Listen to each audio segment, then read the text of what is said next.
গোহত্যা সম্পূর্ণ বন্ধ করা এবং গরুকে রাষ্ট্রীয় পশু হিসেবে স্বীকৃতি দেওয়ার দাবিতে কোচবিহারের র্যালি ও স্মারকলিপি প্রদান কর্মসূচি অনুষ্ঠিত হল। মঙ্গলবার কোচবিহারের মদন মোহন গোশালার সদস্য ও সদস্যদের উদ্যোগে পাশাপাশি জেলার বিভিন্ন সামাজিক সংস্থার সহযোগিতায় এই কর্মসূচি সংগঠিত হয়। এদিন প্রথমে শহর জুড়ে এক সচেতনতামূলক র্যালির আয়োজন করা হয়। র্যালিটি কোচবিহার শহরের বিভিন্ন গুরুত্বপূর্ণ রাস্তা পরিক্রমা করে। র্যালিতে অংশগ্রহণকারীরা সাধারণ মানুষের মধ্যে গোমাতার গুরুত্ব, সংরক্ষণ এবং সুরক্ষার প্রয়োজনীয়তা নিয়ে সচেতনতা ছড়ান।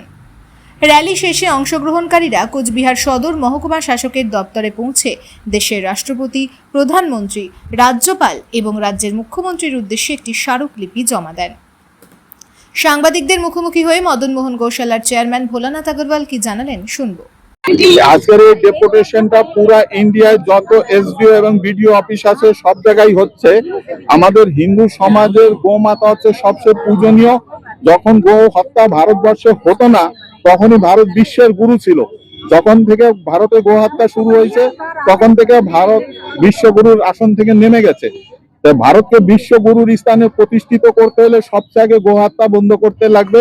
সেটাই আমাদের সমাজের সমস্ত বৈশাখ একটা ডিসিশন নিয়েছিল যা আমরা এই গো হত্যা বন্ধ করার জন্য একটা ডেপুটেশন দিব পুরো ইন্ডিয়া ব্যাপী, এবং গোমাতাকে যাতে রাষ্ট্রীয় পশু হিসাবে ঘোষণা করে সেই আমাদের দাবি।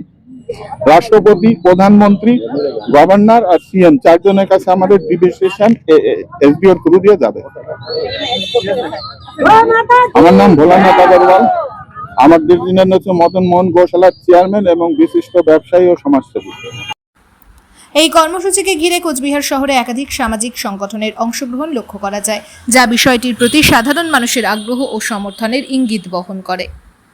Bureau news ABN 24x7 Cooch Behar.